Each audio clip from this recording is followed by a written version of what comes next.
शेतकरी कामगार पक्षाची ही मागणी आहे की कालचा जो व्हिडिओ सगळ्यांनी पाहिला कॅश सोबत महेंद्र दळवींचा, त्याच्यावर शासनाने, केंद्र आणि राज्य शासनाने, सीबीआय, ईडी आणि सगळ्या अँटी करप्शन ब्युरो, सगळ्या एजन्सीजकडनं सखोल त्याची चौकशी केली पाहिजे, ही आमची प्रमुख मागणी आहे.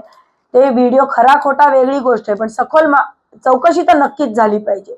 आणि हे बघतात ना, आमची पार्श्वभूमी काय, ही यांची पार्श्वभूमी. सगळ्यात जास्ती महाराष्ट्रात गुन्हे असलेला कोणी आमदार असतील तर हे घरगुती हिंसाचारापासून यांच्यावर या ठिकाणी गुन्हे दाखल आहेत.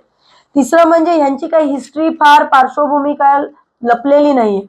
यांची बायको मागच्या वेळेस तुम्ही व्हिडिओ पाहिला, व्हायरल पण केला महाराष्ट्राने, नुसतं 50 खोके म्हटली तर ह्यांचीच कॅश बॉम्बवाल्यांची बायको धावत आली माझ्या अंगावर. एका ठाकूर बांधवाच्या शिक्षण अधिकाऱ्यांना मारहाण सुद्धा या मंडळींनी केलेली आहे, ह्याचे सुद्धा व्हिडिओचे पुरावे. आज तुम्हाला अजून एक खळबळजनक पुरावा मी दाखवते. हे बघा, भरतशेठ गोगावले, कॅश बॉम्ब नंबर 2. हे चीटर आमदार आहेत. हे जनतेची कशी फसवणूक करतात हे टोटल कंटिन्यू सुनील तटकरे साहेब, अनिकेत तटकरे साहेब आपल्याला सांगतातच आहेत. काहीतरी बघतं दिसतं म्हणूनच तर ते आपल्याला सांगतात ना. आणि तिसरं म्हणजे आमच्या मतदारसंघात ही कंटिन्यू खुसबुज आहे. सगळीकडे कामं अर्धवट आहेत. कॉन्ट्रॅक्टरना विचारलं की का काम केलं नाही, का अर्धवट ठेवलं, तर ते बोलतात आमदाराच्या कमिशननी आम्ही दबलेलो आहोत.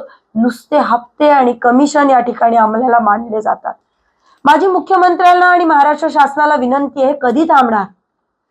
हे ते कमिशनचे कॅश नाही ना, ह्या सगळ्यावरती सखोल चौकशी झाली पाहिजे.